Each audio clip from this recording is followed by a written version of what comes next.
হয়। সুবহানাল্লাহ পড়েন। এজন্য ঘর উদ্বোধনের সময় কোন সূরা পড়তে হয়? সূরা বাকারা। চিল্লায় পড়েন কোন সূরা? আওয়াজ করে পড়েন কোন সূরা? নতুন ঘর করছেন, নতুন দোকান করছেন, নতুন ফ্ল্যাট কিনেছেন, কোন সূরা পড়বেন? সূরাতুল বাকারা। শয়তান ওই ঘরে থাকে না। সহিহ মুসলিমের আরেকটা হাদিসে আল্লাহ রাসূল সাল্লাল্লাহু আলাইহি ওয়াসাল্লাম বলেছেন, ইকরাউ সূরাতাল বাকারা, তোমরা সূরা বাকারা তেলাওয়াত করো, ফা ইন্না আখযাহা বারাকা, যে সূরা বাকারা পড়ে আল্লাহ তাআলা এই ঘরটায় বরকত দেয়, ওয়া তারকাহা হাসারাত, আর যে সূরা বাকারা পড়ে না সে খালি আফসোস করে। ওয়ালা ইস্তাতিউ আল বাতালা, কোন জিন, কোন পেতনি, কোন ব্ল্যাক ম্যাজিক, কোন জাদু টুনা বান ওই ঘরের কোন সদস্যকে কোনো ক্ষতি করতে পারে না। আবার সূরা বাকারায় একটা আয়াত আছে, কোরআনের সর্বশ্রেষ্ঠ আয়াত। বলেন তো আয়াতটার নাম কি? আওয়াজ করে বলেন কোন আয়াত? আল্লাহর হাবিব সাল্লাল্লাহু আলাইহি ওয়াসাল্লাম বললেন, মান ক্বারা আয়াতাল কুরসি দুবুরা কুল্লি সালাতিন মাকতুবা, প্রত্যেক ফরজ সালাতের পরে যে ব্যক্তি আয়াতুল কুরসি পড়বে তার জান্নাতে যাওয়ার ব্যাপারে আর কোনো বাধা থাকবে না। একটা মাত্র বাধা ছাড়া, সেটা হচ্ছে মরণ। লোকটা মরে না তাই জান্নাতে যায় না, মরলেই জান্নাতি। আওয়াজ করে পড়েন আল্লাহু আকবার। তাহলে সংসারে শান্তি আনার 5 নাম্বার পদ্ধতি হচ্ছে ঘরে কোরআন তেলাওয়াত করতে হবে। তাহলে ঘরে সুখ শান্তি আর সমৃদ্ধি আনার 5 নাম্বার ফর্মুলা হচ্ছে ঘরে কোরআনের তেলাওয়াত লাগবে। এখন কোরআনের তেলাওয়াত নাই, কোরআন আমরা শিখাতে চাই না, আছে না নাই? আমরা এখন ধর্মপ্রাণ হয়েছি কোরআন ছাড়া। কি ছাড়া? ধর্মপ্রাণ, ধর্মপ্রাণ, আমরা বড়ই ধর্মপ্রাণ, নামাজ রোজার কিছু নাই, ভুলেও ধরি না কোরআন। ধর্মপ্রাণ। রোজ সকালে শুনতাম আগে আল কোরআনের বাণী রে, আল কোরআনের বাণী, এখন শুনি সারে গামার দীপ্ত ফ্যান ফেনানি।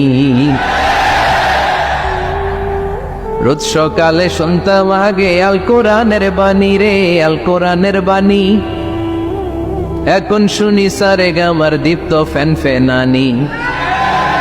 ধর্মপ্রাণ মুসলমান আজকাল হয়েছে মডার্ন। ধর্মপ্রাণ, ধর্মপ্রাণ, আমরা বড়ই ধর্মপ্রাণ, নামাজ রোজার কিছু নাই, ভুলেও ধরি না কোরআন। ধর্মপ্রাণ, ঠিক কিনা? প্রতিদিন কোরআন শিখায় যে তার পকেট যায় ফাঁকা রে, তার পকেট যায় ফাঁকা। সপ্তাহে 2 দিন গান শিখায় যে নেয় তো 1000 টাকা। ধর্মপ্রাণ মুসলমান আজকাল হয়েছে মডার্ন। ধর্মপ্রাণ, ধর্মপ্রাণ, আমরা বড়ই ধর্মপ্রাণ, নামাজ রোজার কিছু নাই, ভুলেও ধরি না কোরআন। ধর্মপ্রাণ।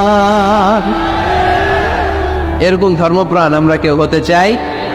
প্রতিদিন ফজরের পরে আমার ঘর থেকে কোরআন তেলাওয়াত হোক, আমরা চাই কি চাই না? ঘরে সুখ সমৃদ্ধি আর শান্তি আসার মাধ্যম হচ্ছে কোরআন তেলাওয়াত করা।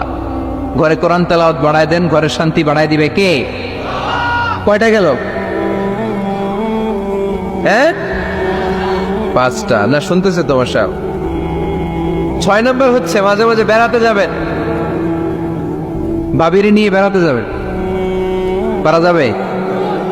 জি হয়। এই যে আপনাদের এখানে জাফলং আছে না? জাফলং আর কি আছে সিলেটে? মাদককুণ্ড। আর আমাকে আখানাকি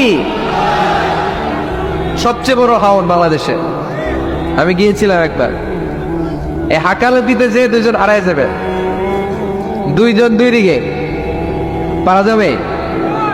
যাবেন। আল্লাহ রাসূল সাল্লাল্লাহু আলাইহি ওয়াসাল্লাম যেতেন, স্ত্রীদেরকে নিয়ে মরুভূমিতে বেড়াতে যেতেন, আউটিং এ যান, মাঝে মাঝে ফ্যামিলি ট্যুরে যান। তুলসিরু ফিল আরদ সুম্মা আনজুরু কাইফা কানা আকিবাতুল মুকাদ্দিবিন।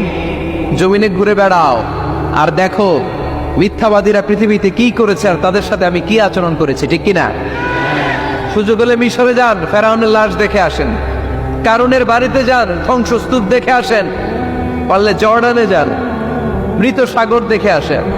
সমকামিতার কারণে লূত আলাইহিস সালামের কওমের লোকদেরকে আল্লাহ জমিন থেকে উঠি একটা আঘাত করেছেন জমিনে। ফাজআলনা আলিয়াহা সাফিলাহা, জমিনের উপরের মাটিকে আমি নিচে ঢুকিয়েছি, নিচের মাটিকে আমি উপরে ঢুকিয়েছি। উপর থেকে শিলা আর প্রস্তর বৃষ্টি নাজিল করে পুরো জমিনটারে আমি মেসাকার করে দিয়েছি। ওইখানে এখন ডেড সি, লোহিত সাগর, মৃত সাগর। ওখানে কোনো মাছ জন্মায় না, কোনো কাঁকড়া জন্মায় না, ব্যাঙ জন্মায় না, কিচ্ছু জন্মায় না। লবণের ডেনসিটি, ঘনত্ব এত বেশি, ওখানে কোনো মানুষ ডুবেও না।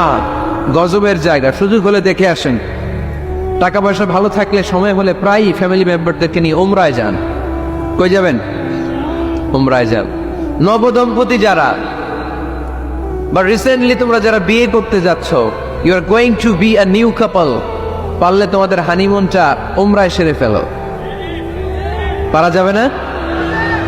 স্বামী স্ত্রী দুইজনে মিলে মক্কায় চলে যাও, আল্লাহর ইবাদত, আল্লাহর ঘরে সিজদা দিয়ে নতুন জীবনটাকে নতুন ভাবে শুরু করো। বরকত দিবে কে? তাহলে ঘরে বা ফ্যামিলিতে সুখ সমৃদ্ধি নিয়ে আসার 6 নম্বর মাধ্যম হচ্ছে আউটিং এ যাওয়া, মাঝে মাঝে বেড়াতে যাওয়া। আল্লাহ রাসূল সাল্লাল্লাহু আলাইহি ওয়াসাল্লাম বেড়াতে যেতেন, সফরে স্ত্রীদেরকে নিয়ে যেতেন। সহিহ বুখারীর বর্ণনা, কানা রাসূলুল্লাহ সাল্লাল্লাহু আলাইহি ওয়াসাল্লাম ইযা আরাদা সাফারান আকরাআ বাইনা আজওয়াজি। আল্লাহ রাসূল সফর করলে কেউ স্ত্রীকে নিয়ে যাবেন, তিনি স্ত্রীদের নাম লিখে লটারি করতেন। সুবহানাল্লাহ নাই? কি করতেন? কোরআ, আরবিতে বলে কোরআ, বাংলায় বলে লটারি। এই লটারি জায়েজ, এই লটারি জায়েজ আছে। স্ত্রীদের নাম লিখে কোরআ করতেন, লটারি। যার নাম আসতো তাকে নিয়ে আল্লাহর হাবিব সাল্লাল্লাহু আলাইহি ওয়াসাল্লাম সফরে বেরিয়ে যেতেন। সফরে স্ত্রীদের সাথে দৌড়াদৌড়ি করতেন। সুবহানাল্লাহ পড়বেন না? আম্মা জান আয়েশা রাদিয়াল্লাহু তাআলা আনহাকে আল্লাহর হাবিব সাল্লাল্লাহু আলাইহি ওয়াসাল্লাম এত ভালোবাসতেন, আল্লাহর হাবিব সাল্লাল্লাহু আলাইহি ওয়াসাল্লাম বলতেন, আয়েশা চলো দৌড়াদৌড়ি করি। ওই যে দেখা যায় খেজুর গাছ, চলো কে কার আগে যেতে পারে। দুইজন দৌড়ালেন। বিয়ের প্রথম দিকে আম্মা জান আয়েশা রাদিয়াল্লাহু তাআলা আনহা ফার্স্ট হয়ে গেলেন, কারণ তখন তিনি চিকন ছিলেন, এত মোটা ছিলেন না। আবার অনেক বছর পরে আরেক সফরে যখন আম্মা জান আয়েশা সফরে লটারিতে নাম আসলো, ওই সফরে আবার আল্লাহর হাবিব সাল্লাল্লাহু আলাইহি ওয়াসাল্লাম বললেন, আয়েশা চলো আজকেও দৌড়াদৌড়ি করি। দুইজন দৌড় দিলেন। এবার আম্মা জান আয়েশা রাদিয়াল্লাহু তাআলা আনহা জিততে পারলেন না, যেহেতু মোটা হয়ে গেছেন। আল্লাহ রাসূল সাল্লাল্লাহু আলাইহি ওয়াসাল্লাম দৌড়ে গাছ ধরে ফার্স্ট হয়ে গেলেন। সুবহানাল্লাহ পড়েন। আম্মা জান আয়েশা এবার রাগ করে বসে আছেন। আল্লাহর হাবিব সাল্লাল্লাহু আলাইহি ওয়াসাল্লাম বললেন, হাদিহি সাবকাতু বিতিল, ওই যে কয়েক বছর আগে আয়েশা একদিন রাতে তুমি আমারে হারাই দিছিলা, আজকে তোমারে হারাইয়া ওটার প্রতিশোধ তুলে নিলাম। সুবহানাল্লাহ পড়তে পারলেন না? কি ভালোবাসাবাসী ছিল, কি খুনসুটি ছিল, কি আদর্শ আগের সমৃদ্ধ সুখী শান্তির একটা সংসার ছিল বিশ্বনবী সাল্লাল্লাহু আলাইহি ওয়াসাল্লামের। তিনি স্ত্রীদের সাথে খোশ গল্প করতেন, বিনোদন করতেন, হাসি ঠাট্টা করতেন। তবে এই বিনোদন ছিল সুস্থ বিনোদন, এই রসিকতা ছিল সুস্থ রসিকতা, ঠিক কিনা? আমরা এটা করতে চাই না। অনেকের চেহারা, আমাদের চেহারার মধ্যে কোনো হাসি নাই, খালি রাগ আর রাগ, আছে না নাই?